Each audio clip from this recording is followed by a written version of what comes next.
Ladies and gentlemen,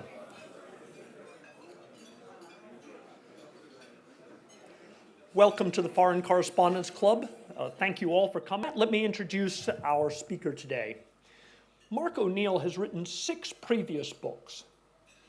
None of them have taken off the way this one has. He's done 4 previous lunches at the FCC to introduce some of his books. None of them sold out on the veranda as well as the main dining room. This one has really caught fire. Why? Because I think there's still a tremendous interest in the two the two palace museums, the National Palace Museum in Taipei and the Palace Museum, which is the collection of the Forbidden City. Mark has worked years on this book. I think a lot of you probably have been to both collections, but the history of the collections is almost interesting as the art itself. So with that, I give you Mark O'Neill. Thank you.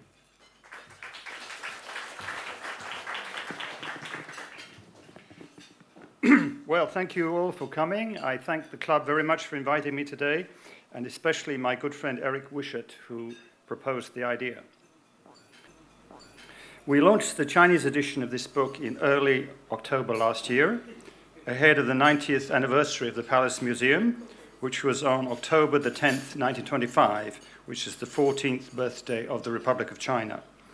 The English edition came out soon after, and by the end of the last year, we had sold more than 1,700 copies. The publisher is very happy for a book of this nature. Among the first buyers of the book was the Taiwan Economic and Cultural Office in Hong Kong, who bought 40 copies. So to thank them, I've invited 2 of their members to come today. So it's Howard Huang, the director of its liaison office, and his colleague Sherry Chen. Thank you very much for coming today. In February, we presented the book at the Taipei International Book Exhibition, and it's on sale in Taiwan at the branches of the S-Elite Chengping Shudian. During the exhibition, President Ma Ying-jeou and Culture Minister Hong Mengqi were both kind enough to do a selfie photograph with me and the book, so I thank them very much. We've asked the director of the National Palace Museum in Taipei if we could sell the book in the wonderful store next to the main door of her museum, and they have 5.4 million visitors a year. We have, of course, presented copies of the book to both the director of the Palace Museum in Beijing and the one in Taipei, and a friend of mine has given 3 copies to the Central Party School in Beijing, which is the most important think tank in China. We are now discussing with the Beijing publisher a version in simplified characters for the mainland market. So now let's go to the PowerPoint. So, 1 country, 2 palace museums.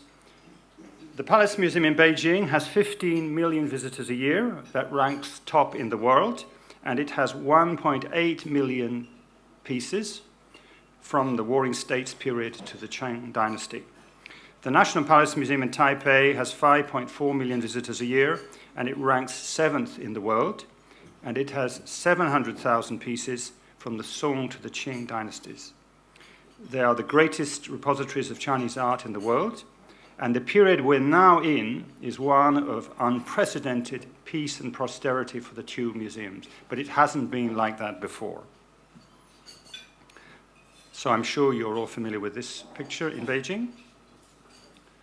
There's an image of the Taipei Museum, and I'm sure you all know who that is. Who's that? Who's this? That's right. He's the last emperor. So, unlike what happened in France or Russia or in England, after the revolution in China, the king, or the emperor in this case, and his family did not have their heads removed, and they were allowed to remain in the palace. And they stayed there until 1924. And Puyi continued the life he'd had before. But he got an allowance from the government. It was very generous, but it was still not enough for the lifestyle of him, his courtiers, his eunuchs, and everyone around him. So to finance their lifestyle, they started secretly to steal the pieces inside the palace and sell them in the auction houses of Beijing. So when the officials of the Republic of China government and the intellectuals saw this, they said, we have to stop this. And many of them had been to Europe and been to Japan and seen the example of royal palaces being turned into museums. So that's what they decided to do. So on the 5th of November 1924, Puyi was expelled with his court, and 280 years of occupation by the Manchu came to an end. So this is a photo of the Beijing police trying to get the eunuchs to leave. Of course, nobody wanted to leave the palace. I mean, it was a place like no other in China. So this is the police doing their best to get the eunuchs to go. So the emperor leaves, and the government has first of all to do an inventory to find out what's in there, and this inventory has never been done before. And they're astonished by what they find, 1.17 million pieces, and they establish very strict rules on the checking of pieces. And these rules are still followed now, 90 years later, which is you can never see a piece on your own. You always have to see a piece with two other people. Each visit is recorded, and the pieces are sealed before and after the visit. So no one has the opportunity to take a piece by himself. And they wanted to open the Palace Museum as soon as possible because, as you know, this time in China was extremely unstable. The central government was not strong, was not unified. There were many warlords in the north of China, and they were afraid that one of these warlords would come and take over the site, or that Puyi would be restored. So this is an image of October 1925 when the palace was opened. Now here's a man called Wu Ying, and he joined the Palace Museum in 1925, and I put his face up here because this is how we came to learn about this story. Now on the left here is his son Wu Zuguang, and he is a famous Chinese playwright. And in the 1980s, when I was in Beijing, I used to meet him and interview him, and he told me about his father. This is Wu Ying, and how his father adored to work in the palace, and he gave me the outline of the story, which you'll find in the book.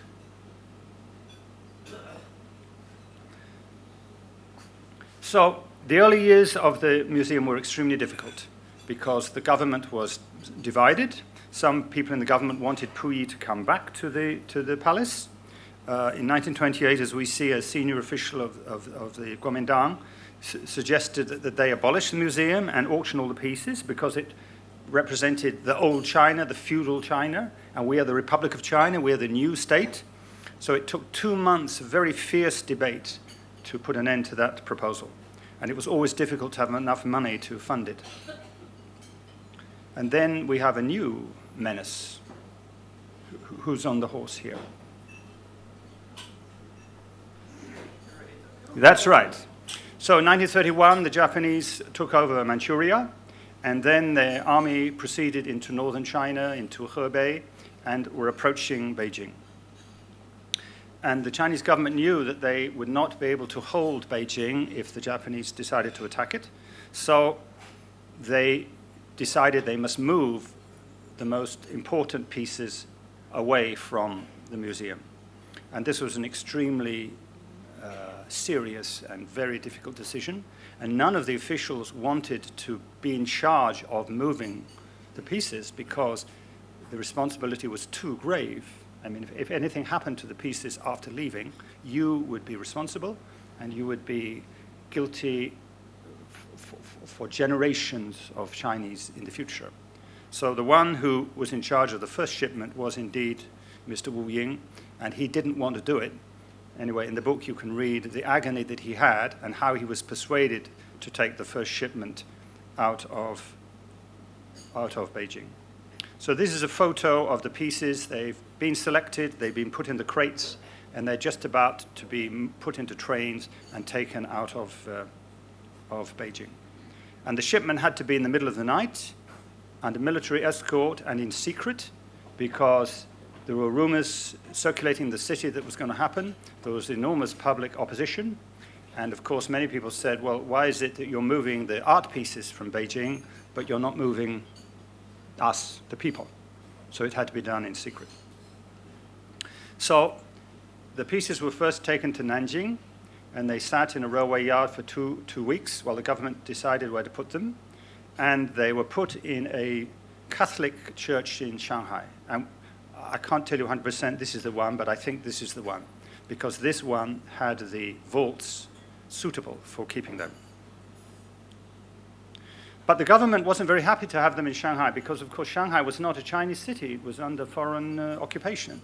And the Chinese government did not have sovereignty over this area. This was in the foreign concession. So they built in Nanjing a new warehouse, up to date, very modern, air conditioning, all the security features. And they moved the pieces from Shanghai to this new facility in Nanjing. And then what happens? Well, the Japanese launched their all-out war on Japan. We have this horrific Battle of Shanghai, and the Japanese army approaches Nanjing. So the museum has the same decision to make.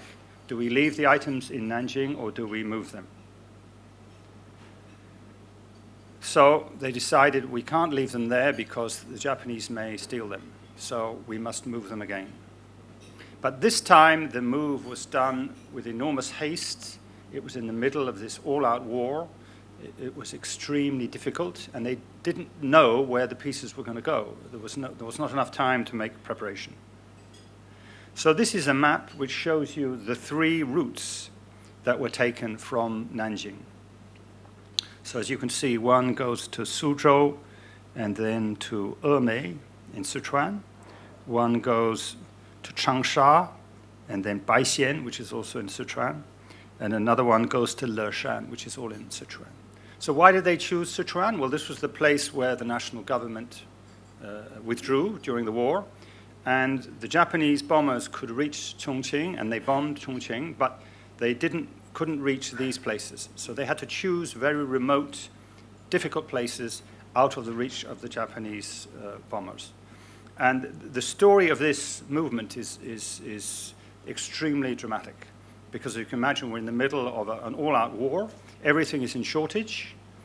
How do we get the trucks, the boats, the petrol, the drivers to move the pieces? And where do we store them? Because there was no planning made in advance. Everything had to be done in a rush. So you can read about that in the book. So here are some images about this extraordinary odyssey from Nanjing into southwest China. As you know, there were almost no railways there. The roads were in very primitive condition. So these are some of the images of the odyssey. There's the staff of the museum taking a picture of themselves as they were crossing a river. Here's more pictures of the staff.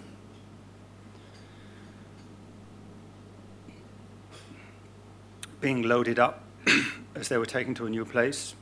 Now, in my title, we call it the miraculous history of the 2 palace museums. And why do I use this word? Well, I was interviewing Zhou Hongxin, who was the director of the Taipei Museum, the one, not the current one, the one before. And she's devout Catholic. And she told me that during this odyssey, this 12-year odyssey, from Beijing, Nanjing, Shanghai, then to the southwest, and then later to Taiwan, none of the pieces was destroyed or damaged or stolen. And I said, this is very hard to believe. I mean, this is in the middle of a war. How could this possibly have happened? And she said there were several reasons for it, but the most important was the protection of the man up there. So that's why we call it the miraculous story. So let me give you an example of this miracle. There were pieces stored in the University of Hunan, which is in Changsha, and it was quite a good warehouse, so the pieces were put there. And then the Kuomintang army got intelligence that the next morning the Japanese were going to bomb Changsha, so the government ordered that the pieces be moved. So trucks were sent in the middle of the night, they were loaded up, and they left Changsha about 3 o'clock in the morning, and the Japanese bombers arrived about 5, and the air defenses were very insufficient, and it was a very devastating attack. Many people were killed, many buildings were destroyed, but not a single piece was damaged or lost. And I think this will tell you the importance which the government attached to saving these pieces. Now, this is a typical place where they were stored during the war. So this is in Emeishan, which is in Sichuan. So as you can see, it's not at all a warehouse suitable for storing works of art. It's just a warehouse building, and it was the best they could find in that particular place. And it's remote, out of the eye of the Japanese bombers. So the conditions were not suitable, but at least it was safe there. So here we are in August 1945, and the war is over, and Japan has surrendered.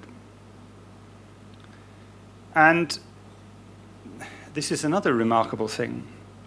Because I'm from Europe, I assumed the Japanese would take everything from China, just like the Nazis did. This is one of the first things the Nazis did in France, Belgium, Holland. They looted the art and took them back to Germany. But the Japanese didn't do this, except for some copper items that they took from the Beijing Museum to make into armaments. They didn't touch the pieces. So the Beijing pieces, the pieces in Nanjing, were all left alone. And I asked the current director, Madame Fong, why, and this was her answer. Because they thought the Beijing and Nanjing belonged to them, so there was no need to take them. So in a very ironic way, all this odyssey was not necessary, because the Japanese didn't intend to remove them. So the pieces finally go back to Chongqing in the summer of 1947. And the question then is, well, should they go back to Nanjing or back to Beijing? But by now, the civil war is raging in China. Here is Mr. Marshall, sent from America to try to make peace between the two warring factions. As you know, he failed. And President Chiang Kai-shek decides that he's going to move to Taiwan. And he decides to take about 20% of the pieces that have come from Beijing with him to Taiwan, as well as pieces from the foreign ministry, as you know, many archives and documents he takes with him. So in total, nearly 600,000 pieces, of which the art pieces is 46,000. And he also takes silver dollars, and foreign currency. And of course, as you know, President Jiang believed he was only going there for temporary, and he was going to come back and then bring the pieces back to their rightful home later. Now, this was Ma Hong, who was director of the Palace Museum in Beijing for more than 10 years. And President Chiang Kai-shek tried to get all the intellectual elite of China to go with him to Taiwan. But Mr. Ma Hong refused. He stayed in Beijing, he wouldn't go, and he would not allow any of the pieces in Beijing to be moved either. So the pieces you see in Taipei are only the ones that were already moved and were in Nanjing. So Mr. Ma Hong refused. He remained in Beijing, and he died in Beijing in the early 50s. I'm sure many of you know this person, Mr. Hu Shi. Now, he was different. He decided to leave, and he went with President Chiang Kai-shek to Taiwan. So the Chinese intellectual elite was split on this issue.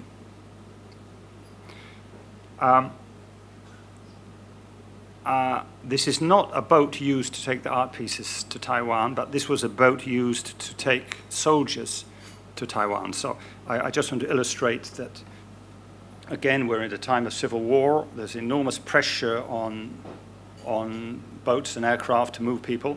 So they were only able to have 3 shipments from Nanjing to Taiwan. So it would have been a boat similar to this. So the pieces arrived in Taiwan, and they were put in Wufeng, in the center of Taiwan, in a warehouse which belonged to a sugar plantation. And remember, they were only going to be there temporarily, because recovering the mainland was the priority of the government. Now, the communists come to power in Beijing, and here's Chairman Mao. And Chairman Mao went to see a fortune teller, and the fortune teller told him, "You mustn't enter the Forbidden City." because you are the emperor now. So if you enter the Forbidden City, the spirits of the emperors there will become angry, and they will take revenge against you, and bad things will happen. So Chairman Mao wouldn't enter. So this is the photo of the closest that he came. He went to this place 3 times. So this is a wall overlooking the Forbidden City, but he wouldn't go in. Now, the other leaders of the government did go in. Zhou Enlai, He Long, and the others, they went in and they would take foreign guests around the Palace Museum. But Mao himself declined to go. So now we come to 1966, and we have the Cultural Revolution. And this was the most dangerous moment in the history of the Palace Museum since it was set up. And on August the 18th that year, they had a mass rally. And the slogan was, we must destroy the 4 olds, 破四旧. And this includes old ideas, old culture, old ways of thinking. And as you can see, the rally is here, and the Forbidden City is just next door. So the Red Guards decide that they must destroy this biggest symbol of the old China, which is the Palace Museum.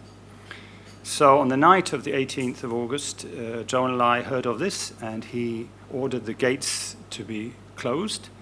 And the next morning, when the Red Guards tried to enter, they were not able to get in. But the museum was closed for 5 years, until 1971.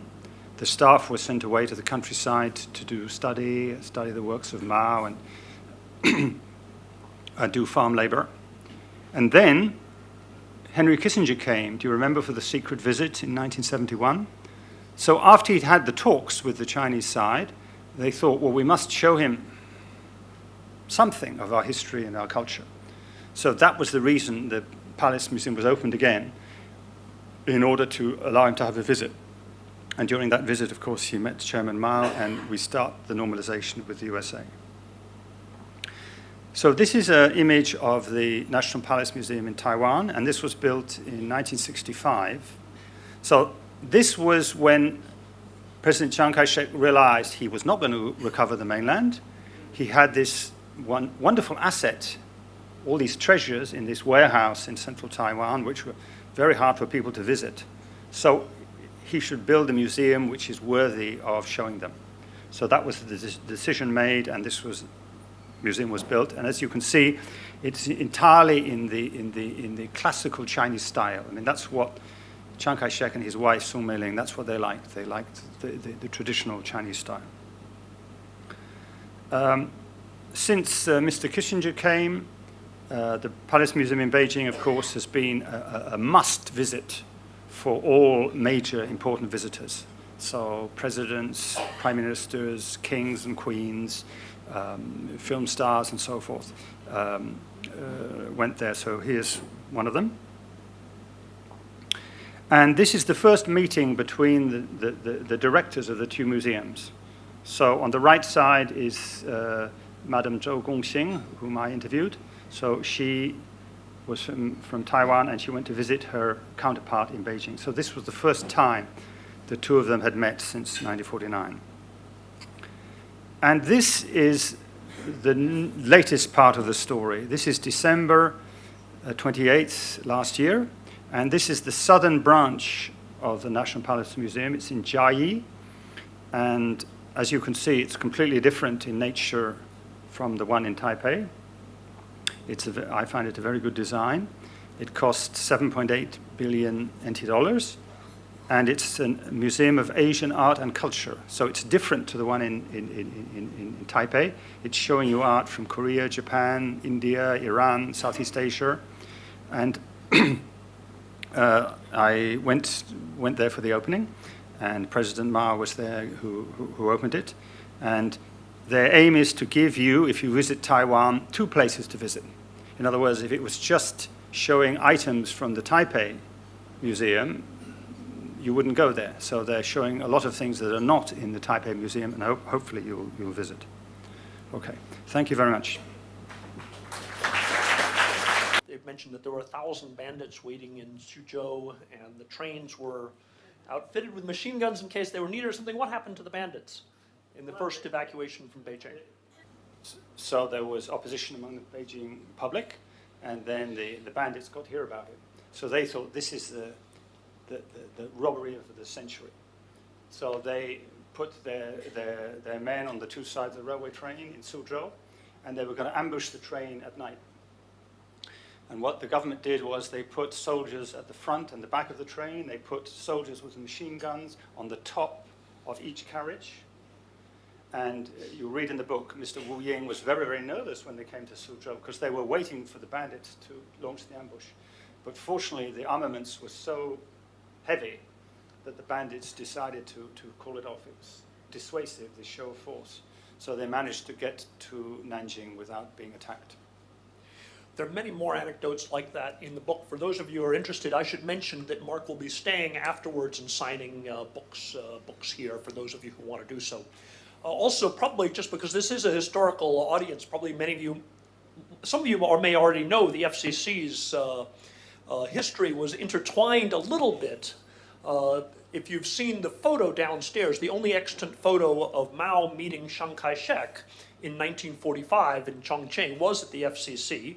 So this club was founded in 1943 in Chongqing, and Mao and Chiang Kai-shek never met at the time of the Xi'an incident, but under American auspices, as you were just mentioning, Mao did come to Chongqing, and they met mostly in secrecy at Chiang Kai-shek's mansion, I guess, but they came out to the FCC, and that's where the famous photo was that's been in the news a lot in the last couple of months because people referred to it with Xi and Ma meeting in Singapore. With that, let me please throw open the floor for your questions. Right up here, please. I met the head of the Palace Museum at the time. His surname was Zhu, and he said, "Oh, well, we're not Chinese here in Taiwan, and this stuff is meaningless to us, so we just as soon send it back." We're about to enter into a new era in Taiwan where there will also be a DPP government. Do you have any feeling for how, as culture has always has politics underlying it in China, whether you think there will be any change in Taiwan's attitude towards this treasure that they are holding on behalf of all Chinese people, indeed on behalf of the entire world? Well, I'm embarrassed to answer because we have two representatives of the RSC government here, but let me say what I think. I have asked this question to people in Taiwan, and nobody says they will be handed back because they've become a precious asset of Taiwan and the Taiwan people. The Taiwan people have a great feeling for the National Palace Museum. It's the most important tourist attraction in the island. When I asked the current director about the legality of moving the pieces from the mainland, her answer was that at the time of the move, President Chiang Kai-shek was the legal president of the Republic of China. Taiwan was part of the Republic of China, and he simply moved the pieces from one part to another. So it was completely legal. So you cannot challenge that move. She also said that the government in Beijing has never said that they were stolen or taken away improperly. Now, if President Chiang Kai-shek had moved them to the Philippines or to California, it would be different. But he didn't. He moved it to another part of China. So I think legally there's no possible challenge, and I see no reason or interest of the Taiwan government, be it KMT or DPP, to do anything other than keep the pieces and treasure them and use them. Thank you. Thank you. Next. While you're thinking of your questions, why don't I put in another one. What is your take on the Chiayi Museum as an art collection? Do you think they will, are there any plans to move any of the true Palace Museum treasures there, or is it really essentially for administrative purposes that is part of the National Palace Museum, but it's really a collection of art from the rest of Asia that's not part of what came across from mainland China? Yeah, it's mostly the second, but there will be rooms with pieces from the north. And when I put this question to the director, her answer was, well, in France they have the Louvre in Paris, and they have the Louvre in Lens, in northern France. So we are like those two museums. In other words, we work together, we plan our exhibitions together, we complement each other, and we don't overlap. So we want to make exhibitions and art which interests many kinds of people and are different to each other. So they'll be separate, but they are under the single management. Okay. Over in the corner here, please. Yeah, Mark, this is great, really fascinating. Thank you so much. And I can't wait for the movie. I'm sure you sold the rights already. My question is, in 1949, short of an invasion of Taiwan, surely wouldn't have Mao's intelligence, apparatus have tried to go to Taipei and, discreetly, try to steal back some of the artwork? Was there discussion of that? Did that happen, or did Mao plan that, or trying to steal back the individual artwork rather than an invasion? Was that in the cards? No, I don't think so, because the civil war in China, as you know, was ferocious. It didn't end on October the 1st, 1949. There were KMT armies in different parts of China. So the war carried on. So I think in the greater scheme of things, the loss of a certain number of art pieces was a small matter. And what we can say is that the Beijing Museum and the Beijing government has constantly asked the NPM in Taiwan to lease pieces for exhibition in the mainland. But the NPM has always refused to do this. They'll lease the pieces to Japan, to America, to France, to most countries in the world, but they have to sign this agreement, which is a standard agreement between museums, which is that you will pay for all the insurance, you'll pay for the transport, and you guarantee that all the pieces will arrive back in Taipei in the same condition that they left. And the Beijing side is apparently not willing to sign this agreement. And I'm sorry I haven't asked the Beijing Museum specifically to comment on this, but one point is that Beijing will not use the name of the Taiwan Museum, which is Guoli, Gugong Boyuan, National Palace Museum. Now, Guoli means national, and of course it means Zhonghua Minguo. So, of course, Beijing officials cannot sign a document which contains this wording. So maybe we don't even get that far. We can't even, we can't even get past the name. So, since President Mao took power, there have been many exchanges between the two sides. Many pieces from the mainland have come to Taipei. There have been many scholarly exchanges. In 2010, people from the two museums went on a recreation of this journey I showed you. I mean, an extremely emotional event for two of them. But until now, no pieces from the Taipei Museum have been on show in China. Okay. And over here also, please. Yeah, I was just going to ask, when you say Mao Zedong never went to the Forbidden City, does that mean he never saw these collection? Because I actually had the impression that Mao Zedong isn't really that interested in the collection, and the protection was actually from Zhou Enlai, who appreciated art and history and the treasures. Yeah, I think you're correct. Zhou Enlai, as you know, was educated in France and had been to the Louvre and, was much more a man of culture and letters than Chairman Mao. But on the other hand, Chairman Mao saw the Forbidden City and the treasures in it as a symbol of his status. So even if he didn't like the piece, well, no, I won't say didn't like, but was not interested in the piece individually, the fact that they belonged to his government was a sign that he was the true emperor of China. So I'm sure he treasured them in that respect. But all my friends in Beijing say that Mao was very superstitious on many aspects. So not entering the Palace Museum was only one aspect of his, his superstitious beliefs. No, I mean, he never saw them in the flesh. I'm sure people showed him photographs and books and so on, but no, he never saw them in the flesh. By contrast, as I remember the story, Chiang Kai-shek used to like to go look at at the NPM collection himself and show it off for visitors himself. Well, you're completely right. And the reason why these pieces arrived in Taiwan, as I say, unscathed through the war, was because President Jiang put a very high priority on them. I think you can imagine during the war, China was fighting against a very efficient and more better trained army, and it didn't have enough of anything. So to ensure the treasures were moved would mean that people weren't moved, or factories weren't moved, or other items weren't moved. I mean, you're allocating the trucks and the people to the treasures and not to something else.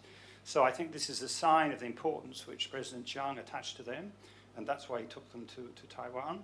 And of course, he always maintained he was the legal government of China, and this is a symbol of it, that he had these items of the imperial past. Okay, we have time for one more question. Am I missing anybody? Am I missing anybody on the veranda? I can't usually see out there. Ah, yes. Okay, one last question here, please. Thank you for that. I'm Simon Kirby from Victoria Mirror Gallery. I just wonder if either in Beijing or in Taipei, are any items from the collection ever used for other purposes, like a government collection, for instance, use in government offices or in embassies, or do they strictly remain in the museum itself and not moved? Well, I think you can see in government offices replicas of these pieces. I mean, replicas of calligraphy and replicas of the art, but the originals, as far as I know, can only remain in the embassy, in the museums. They're too precious to take up. Interesting. That's a contrast even with the United States, where the Federal Reserve Board, some of the offices are decorated with famous paintings, including a famous one of tulips, but they get the originals at the Fed, so I guess they guard them even more highly in Beijing and Taipei. Well, I don't like to say this, but America is a country with very limited history. And There we go. excuse me. Here, let me give you, we like to give our guests something to remember the club by. Thank you very much.